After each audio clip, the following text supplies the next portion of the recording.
તો એવો ટ્રેન્ડ ચાલી ગયો છે કે ભાઈ તમે જે પણ સ્કૂલમાં એડમિશન લો એ સ્કૂલવાળા એક વેન્ડરનો નંબર તમને પકડાઈ દે. એ વેન્ડર જોડે જાઓ એટલે વેન્ડર તમને ફિક્સ ભાવમાં તમને સ્કૂલના કપડાં, સ્ટેશનરીની આઇટમો, બીજી જે એક્સ્ટ્રા કરિક્યુલર આઇટમો હોય છે, જેમ કે ભાઈ મારા ટેણીયાને સ્કેટિંગ માટે ત્યાંથી સ્કેટિંગ મળશે, એ બધી વસ્તુઓ ફિક્સ ભાવમાં મળે છે.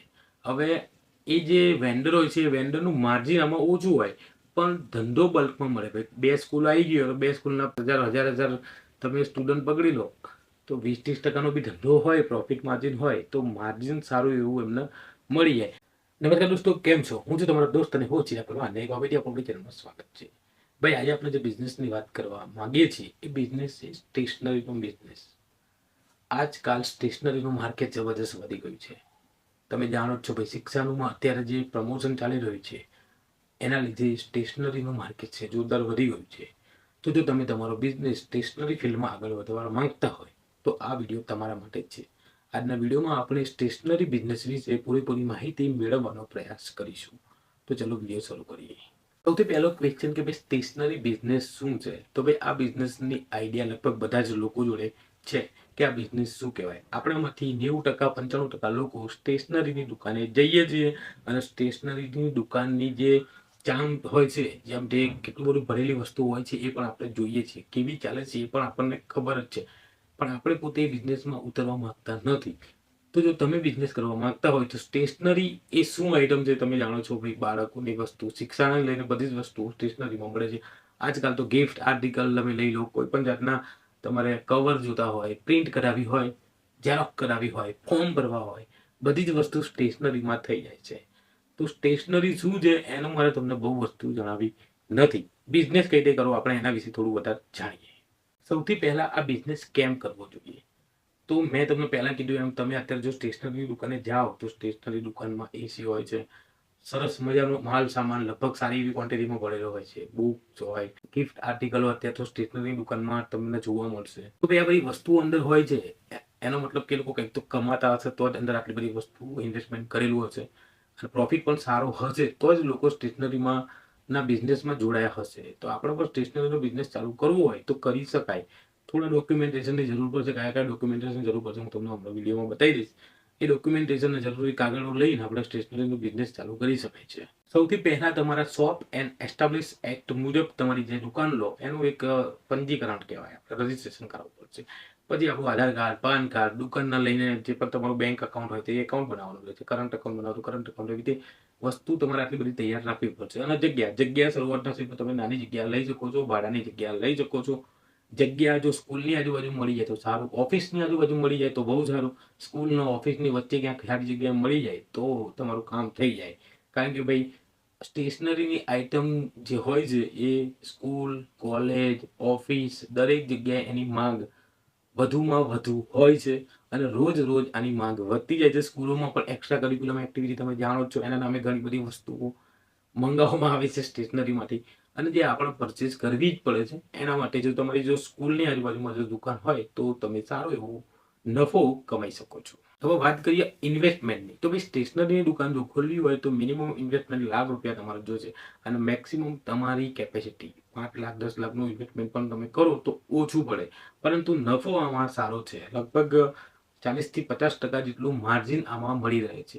કારણ કે તમે પોતે જોજો, પોતે પણ જો આપણે દુકાનમાં વસ્તુ લેવા જઈએ છીએ સ્ટેશનરીમાં તો એમાં કંઈ બાર્ગેનિંગ થતું નથી. ₹100ની વસ્તુ હોય તો માંડ એ લોકો તમને 70-80 એટલા રૂપિયામાં આપી દે. તમને એમ જતા હોય કે 20% જેવું કદાચ તમને ડિસ્કાઉન્ટ આપ્યું, પરંતુ તમે હોલસેલમાં જો સ્ટેશનરીની દુકાનમાંથી વસ્તુ લાવો અને એને તમે વેચો તો તમને માર્જિન સારું એવું મળશે. સ્ટેશનરીની વસ્તુ એવી છે કે જરૂરિયાતવાળી વસ્તુ છે એટલે લોકો આમ બહુ બાર્ગેનિંગ પણ કરતા નથી, એટલે તમને એનો પ્રોફિટ સારો એવો મળશે. હવે આમાં મેઇન વસ્તુ તમારે ધ્યાન રાખવાનું છે એ છે મેનેજમેન્ટ. તમે સ્ટેશનરીની દુકાન ચાલુ કરો છો તો કેટલા કલાક માટે ચાલુ રાખો છો એ એક અગત્યનું છે. એમાં કઈ વસ્તુની સૌથી વધુ અત્યારે વેચાણ જે વસ્તુનું થઈ રહ્યું છે એનો તમારે હિસાબ રાખવો પડશે. વસ્તુઓ સારી ચાલતી હોય તો તમારે પછી એક સ્ટોર રૂમ પણ રાખવો પડશે, સીસીટીવી કેમેરા રાખવા પડશે. અત્યારે તો એમાં પ્રિન્ટનું પણ સારું એવું કામ ચાલે છે. મેં જોયું તો દરેક સ્ટેશનરીમાં ઝેરોક્સ મશીન હોય છે, પ્રિન્ટ અને ઝેરોક્સનું પણ સારું કામકાજ ચાલે છે. ગિફ્ટ આર્ટિકલ, કવર, આ બધી વસ્તુ નોર્મલ થઈ ગઈ છે. તમે બાળકને લઈને જો સ્ટેશનરીની દુકાનમાં જાઓ તો તમે લેવા ગયા હોય એકાદ પ્રિન્ટ અથવા તો ઝેરોક્સ અને તમને બીજી બાળક પોકેમોન કાર્ડ હોય કે ગિફ્ટ આર્ટિકલ હોય કે નાનું કોઈ રબર હોય, સ્ટીકર હોય, તો તમે જોવો તો સારા સરસ મજાના બાઇકમાં લગાવવા વાળા જે કિચન આવે છે એ છોકરાઓને ગમી જાય, તમને ગમી જાય. એવી એટ્રેક્ટિવ વસ્તુઓ નજીક જ મૂકે છે અને તમારું લેવાનું મન થઈ જાય. ભાવ બી નોમિનલ જ હોય છે એટલે આપણને એમ થાય કે આપણે લઈ લઈએ. તો તમે પણ જો મોટા પાયે ચાલુ કરશો તો ધંધો આમાં સારો એવો છે અને ધંધો કરતાં પણ પ્રોફિટ મેં તમને કીધું સારું એવું પ્રોફિટ માર્જિન મળે છે. માર્કેટિંગ તમારે કેવી રીતે કરવું પડશે તો ભાઈ આજુબાજુની સોસાયટીમાં તમારે પેમ્પલેટ છપાઈ મોકલવા પડશે. સ્કૂલો કોલેજ જોડે કોન્ટેક્ટ કરો. અત્યારે તો એવો ટ્રેન્ડ ચાલી ગયો છે કે ભાઈ તમે જે પણ સ્કૂલમાં એડમિશન લો એ સ્કૂલવાળા એક વેન્ડરનો નંબર તમને પકડાઈ દે. એ વેન્ડર જોડે જાઓ એટલે વેન્ડર તમને ફિક્સ ભાવમાં તમને સ્કૂલના કપડાં, સ્ટેશનરીની આઇટમો, બીજી જે એક્સ્ટ્રા કરિક્યુલર આઇટમો હોય છે જેમ કે ભાઈ મારા ટેણીયાને સ્કેટિંગ માટે ત્યાંથી સ્કેટિંગ મળશે. એ બધી વસ્તુઓ ફિક્સ ભાવમાં મળે છે. હવે એ જે વેન્ડર હોય છે એ વેન્ડરનું માર્જિન આમાં ઓછું હોય પણ ધંધો બલ્કમાં મળે. ભાઈ 2 સ્કૂલ આવી ગયો તો 2 સ્કૂલના 5-5 હજાર, 1000 તમે સ્ટુડન્ટ પકડી લો તો 20-30% બી ધંધો હોય, પ્રોફિટ માર્જિન હોય તો માર્જિન સારું એવું એમને મળી જાય. અને ભાઈ આટલો બધો ધંધો હોય તો જો હોલસેલમાંથી માલ મંગાવે તો ત્યાંથી પણ એમને સસ્તા રેટમાં વસ્તુ મળે.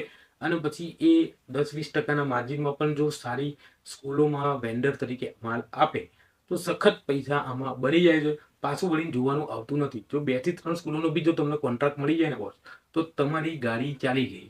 અને પછી તમે તમારો જે આ બિઝનેસ છે એને નાના પાયાથી મોટા પાયા પર લઈ જઈ શકો છો અને બિંદાસ તમે તમારી લાઈફ આરામથી આ બિઝનેસમાં ચલાવી શકો છો. મેન વસ્તુ છે તમારે સ્ટેશનરીની જે આઇટમો તમારે વ્યવસ્થિત રાખવી પડશે. બીજી વસ્તુ છે માર્કેટિંગ કરવું પડશે અને ભાઈ અંદર સારો એવો માલ રાખવો પડશે. પેમેન્ટની વ્યવસ્થા બધી જ રીતે વ્યવસ્થિત રાખવી પડશે. Phone pay, Google pay, online, offline બધી જ રીતે પોલાઇટ રહેવું રહેશે. કસ્ટમર જોડે વ્યવસ્થિત રીતે વાત કરવી પડશે. કસ્ટમર તમારી જોડે આવે તો ફરીથી તમારી જોડે આવે એનું ધ્યાન આપણે રાખવાનું રહે છે. અને મેન વસ્તુ જે હું તમને કહું છું એ 2 થી 3 સ્કૂલો જોડે જો તમારો ટાઈઅપ થઈ જાય તો તમારી નૈયા પાર સ્ટેશનરીના બિઝનેસમાં 100% થઈ જાય. તમે બી માર્ક કર્યું છે અને મેં બી માર્ક કર્યું છે. મારો ટેણીઓ પણ ભણે જ છે એટલે મને ખબર છે કે એક જ વેન્ડર જોડે તમારે વસ્તુ લેવાની હોય છે. કોઈ પણ જાતની બાર્ગેનિંગ થતી નથી. ત્યાં ફિક્સ પ્રાઇસ હોય છે મેનુની જેમ અને તમારી વસ્તુ લેવી જ પડે છે ભાઈ. તો આ રીતે જો 1-2 સ્કૂલનો કોન્ટ્રાક્ટ તમને મળી જાય તો ભાઈ તમારું કામ થઈ જાય. તો that's all about stationery business. જો ભાઈ તમારી જોડે 2 થી 3 લાખ રૂપિયાનું ફંડ હોય અને સ્ટેશનરીના બિઝનેસમાં આવવા માંગતા હોય તો હવે સ્કૂલો ચાલુ થવાની છે. તમે આ બિઝનેસ 100% ચાલુ કરી શકો છો અને ભાઈ જબરજસ્ત બિઝનેસ છે. આમાં પૈસા બહુ સારા મળી શકે છે. તો તમારે વ્યવસ્થિત રીતે થોડું એનું સંચાલન કરવું પડશે. બાકી ભાઈ આમાં પૈસા સારા એવા છે. મારી તમને પર્સનલ સલાહ છે જો તમારી જોડે પૈસા હોય અને જો બિઝનેસ કરવાનું વિચારતા હોય નાનો મોટો તો ભાઈ સ્ટેશનરીનો બિઝનેસ એક બેસ્ટ બિઝનેસ છે. આ તમે 100% કરી શકો છો. That's all for today's video. Video પસંદ આવે તો ભાઈ લાઈક જરૂરથી કરજો અને ભાઈ ચેનલમાં નવા હોય તો સબસ્ક્રાઇબ જરૂરથી કરી દેજો. ફરીથી મળીશું નવા કોઈ એક વિડીયો સાથે. જય હિન્દ, વંદે માતરમ.